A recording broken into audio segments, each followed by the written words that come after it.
Bonjour et bienvenue.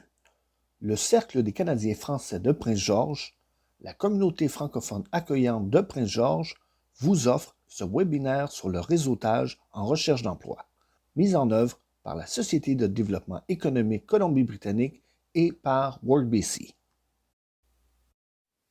L'agenda pour aujourd'hui. Qu'est-ce que le réseautage en recherche d'emploi? À quoi ça sert? Comment on s'y prépare? C'est quoi les différents terrains à couvrir avec des exemples? Et bien sûr, en conclusion, on va récapituler sur les trucs. Qu'est-ce que le réseautage? Il y a 3 sortes de réseautage. Le réseautage social, où on peut échanger des recettes ou différents trucs pour réparer sa clôture. Il y a le réseautage professionnel et le réseautage d'affaires. Aujourd'hui, nous allons voir le réseautage professionnel principalement et voir la définition du réseautage d'affaires. Le réseautage professionnel consiste à former un réseau de personnes qui vous appuieront pendant votre recherche d'emploi. Selon les circonstances, ces personnes peuvent vous conseiller dans votre démarche, vous indiquer la façon d'obtenir plus d'informations au sujet d'une entreprise ou vous recommander à un employeur. Il est toutefois préférable de vous concentrer sur la formation d'un réseau composé de personnes possédant un emploi semblable à celui que vous cherchez, qui s'intéressent à votre domaine ou qui y travaillent déjà. Ainsi, vous augmenterez vos chances d'être plus efficace et d'être à l'affût des dernières tendances ou des dernières ouvertures d'emploi dans votre domaine. De son côté, le réseautage d'affaires est davantage une activité socio-économique par laquelle les gens d'affaires et les entrepreneurs se rencontrent pour former des relations d'affaires et pour reconnaître, créer et exploiter des opportunités commerciales, partager des informations et rechercher des partenaires potentiels pour des entreprises futures. Vous devez donc modifier votre approche si vous voulez trouver un travail ou bien démarrer une entreprise. Le réseautage, à quoi ça sert? On peut utiliser le réseautage pour diverses raisons. Une d'entre elles est d'explorer ses options d'emploi. Dans votre nouvelle ville, peut-être que les emplois se traduisent un peu différemment dans leur genre, dans leur nomenclature et de leur nature. Ça fait donc partie d'une démarche d'exploration utile pour élargir vos options. Le réseautage peut aussi vous aider à faire des choix de carrière plus éclairés, car vous allez peut-être modifier votre parcours professionnel ou même changer de carrière, ce qui est fréquent au cours de notre existence professionnelle. Le réseautage est aussi utile afin de rester à l'affût des tendances ou de prévoir sa prochaine formation d'appoint, car la formation continue est très prisée et est gage de réussite à long terme. Au Canada, 70 à 80% des offres d'emploi ne sont pas affichées publiquement. C'est ce qu'on appelle le marché caché de l'emploi. Le réseautage vous permettra d'accéder à cette partie cachée. Beaucoup d'entreprises ne dévoilent pas leurs secrets et donc, s'ils prévoient de l'expansion ou changer leur vocation, eh bien, c'est à l'interne que les gens le sauront. Et si vous êtes en lien avec ces gens-là, eh bien, vous serez le premier à le savoir. Comment se préparer à réseauter? La plupart des chercheurs d'emploi commencent par regarder les offres d'emploi affichées sur Banque d'emploi du Canada, sur WorkBC et bien d'autres sites. C'est bien, ça donne une bonne idée du marché, mais ce n'est pas tout. Il faut bonifier votre recherche d'emploi en contactant les agences de recrutement et elles doivent être gratuites car elles sont payées par les employeurs pour trouver des candidats à leur place. Et donc, c'est aussi une option à ajouter dans votre recherche.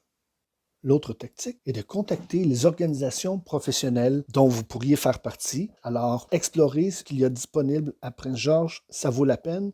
Ils connaissent votre domaine, ils sont vos futurs collègues ou futurs patrons, ça vaut la peine d'utiliser leur réseau et leurs connaissances. Ensuite, utilisant le réseautage social ou le bouche à oreille, c'est une bonne façon de savoir que telle entreprise peut engager car monsieur un tel le dit à madame une telle et ainsi de suite. C'est toujours utile, il faut être à l'affût. Alors, un sourire et un bon mot à vos voisins ou à l'épicerie, c'est toujours utile dans vos tactiques de réseautage. Une façon d'avoir l'heure plus juste sur les possibilités d'emploi dans une entreprise, c'est de contacter les employés actuels à différents niveaux par différentes méthodes et c'est toujours une bonne façon de se rapprocher de la source d'un emploi. Il faut aussi considérer d'appliquer sur des postes temporaires ou des postes de consultants, car c'est une bonne façon d'avoir un pied dans l'entreprise, de se faire connaître et de continuer de développer son réseau et de mieux comprendre leur fonctionnement interne. Finalement, pour un chercheur d'emploi, il faut être conscient qu'une fois qu'on est embauché dans une entreprise, on peut appliquer à l'interne afin de faire des mouvements latéraux ou d'avoir des promotions. C'est une bonne façon d'avancer. Alors parfois, c'est stratégique de commencer à une échelle plus bas, mais de bâtir son chemin tranquillement. Vous vous demandez peut-être comment les employeurs recrutent. Eh bien, la liste, elle est à l'inverse. Ils commencent par regarder pour les mouvements latéraux et les promotions à l'interne, car ils connaissent les employés, leur attitude et leur talent. Ensuite, ils auront comme réflexe de se tourner vers les travailleurs temporaires, ceux qui sont venus l'été dernier ou récemment, ou certains consultants qui ont bien aimé la qualité du travail ou l'attitude. Le troisième réflexe sera donc de demander aux employés actuels. Plusieurs entreprises ont même des incitatifs monétaires. S'ils amènent des employés fiables à l'entreprise, ça économise beaucoup dans le recrutement d'employés. C'est donc un facteur important. Si le poste n'est toujours pas comblé, eh bien, ce sera à partir du bouche à l'oreille, de consulter les organisations professionnelles ou même d'engager des agences de recrutement. En dernier lieu, les employeurs vont y aller avec des offres d'emploi qui est beaucoup plus onéreux, qui prend beaucoup de temps et c'est quand même un risque d'engager un inconnu. Maintenant que nous avons vu pourquoi faire du réseautage, regardons un peu où nous pouvons en faire. Commençons par le réseautage en ligne. Il y a possibilité de participer à des webinaires, à des discussions, à des groupes d'intérêt sur différentes industries. Vous pouvez afficher votre portfolio et avoir une présence de différentes façons. Je vous invite donc à explorer plusieurs plateformes, dont Twitter, Pinterest, Reddit Prince George, Facebook, mais surtout LinkedIn. Qui dit réseautage dit rencontrer des gens, en personne ou en virtuel. Eh bien, vous pouvez explorer avec Meetup Prince George, qui est un site qui regroupe diverses activités à toutes les sauces, et donc ça peut être très utile. Donc, Meetup Prince George, c'en est un. Un autre endroit, c'est Toastmaster, l'art de parler en public. Les gens qui s'y rendent souhaitent s'améliorer professionnellement et donc c'est un bon endroit pour rencontrer des professionnels. Alors regardez à Toastmaster Prince George. Beaucoup d'événements sont maintenant aussi affichés sur Eventbrite. Et donc, regarder les différents événements, soit professionnels ou à différentes sauces, c'est toujours bon à regarder. C'est un incontournable. Autrefois, les bibliothèques servaient à emprunter des livres. C'est encore le cas. Il y a des livres papier, des livres numériques et beaucoup d'activités pour les gens de tout âge, dont les adultes. C'est donc un autre endroit où réseauter. Il y a aussi des centres communautaires, Prince George, et il y a plusieurs activités qui se déroulent, des formations, différentes opportunités. C'est aussi quelque chose à explorer. Tant qu'à être dans la recherche et la découverte, lisez les journaux locaux, dont le Prince George Daily News et le Prince George Citizen. Ça vous donnera les informations locales. Pour les professionnels et les gens d'affaires, il y a l'incontournable Chambre de commerce de Prince George, qui offre plein d'activités. Vous pouvez devenir membre. Parfois, ils ont des déjeuners d'affaires, différents groupes de discussion. C'est un endroit aussi à tirer avantage. Il faut aussi considérer les écoles. Prendre des cours, des certifications locales aide beaucoup à connaître la saveur de la place, à être reconnu par l'endroit, mais aussi de rencontrer des gens locaux qui veulent aussi s'améliorer et qui sont intéressés au même domaine que vous. Vous pouvez regarder au niveau de l'University of Northern British Columbia, College of New Caledonia, Northern Light College, Coast Mountain College, aussi le district 57 de Prince George qui regroupe les écoles primaires et secondaires, qui offre aussi des formations pour adultes davantage liées au métier. Pour ce qui est des groupes et associations professionnelles, je vous invite à regarder individuellement par profession et aussi de regarder le site moveupprincgeorge.ca, Work Industry Association. Il regroupe plusieurs associations. Ça va alléger votre démarche. Une bonne façon de réseauter, c'est aussi de faire du bénévolat, idéalement pour des événements dans votre industrie ou avec votre association. Mais aussi, peut-être juste pour une bonne cause, et ça vous permet de rencontrer les gens locaux et de montrer que vous avez une bonne attitude et le cœur au bon endroit. Vous pouvez visiter volunteerpg.com. Bien sûr, deux autres incontournables sont le Centre WorkBC et le Cercle des Canadiens français de Prince-Georges avec la communauté accueillante. Ils pourront vous offrir différents conseils d'établissement, de recherche d'emploi et différents supports. Vous l'aurez compris, les opportunités de réseauter sont partout. Du plus large en promenant son chien, au jardin communautaire, à l'épicerie, au café du coin, en reconduisant les enfants à l'école, et ainsi de suite, et tranquillement, en ratissant plus étroit et plus étroit vers votre domaine professionnel. Donc, soyez stratégique. Faites-vous une liste des relations que vous avez, des gens que vous connaissez et des industries que vous voulez visiter et cogner à leur porte. Quel terrain faut-il couvrir? Une bonne façon simple d'identifier votre réseau actuel et aussi de le développer, c'est d'utiliser la technique des cercles, qui consiste à faire un cercle au centre avec vous et autour de vous avec des flèches qui s'y retrouvent. Exemple, peut-être qu'un des cercles pourrait être les autres parents de l'école de votre enfant. Et donc, quand vous allez porter vos enfants, vous discutez avec les parents et ça vous permet de commencer à développer votre réseau. Il y a aussi les gens dans votre classe de traitement de texte ou de divers cours que vous allez prendre. Ils sont aussi partie de votre réseau. Bien sûr, les gens de votre famille, vos voisins, ceux qui promènent le chien, les gens à l'épicerie, tous ceux-là font partie de votre réseau.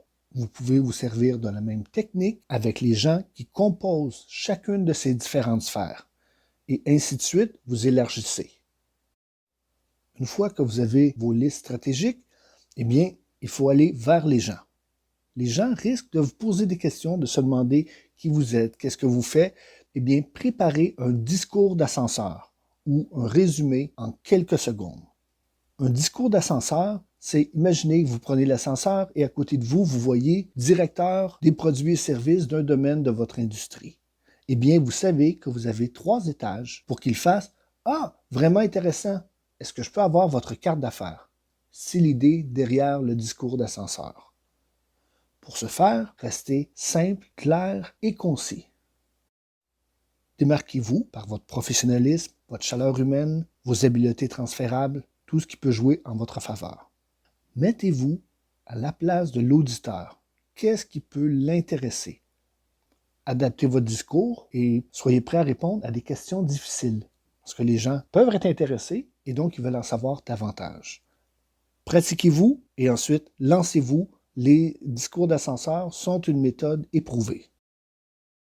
Vous l'aurez deviné, dans le réseautage, nous avons parlé du réseautage plus spontané et maintenant nous sommes rendus à la partie plus structurée qu'il faut vraiment préparer et j'ai nommé ici les entrevues d'information.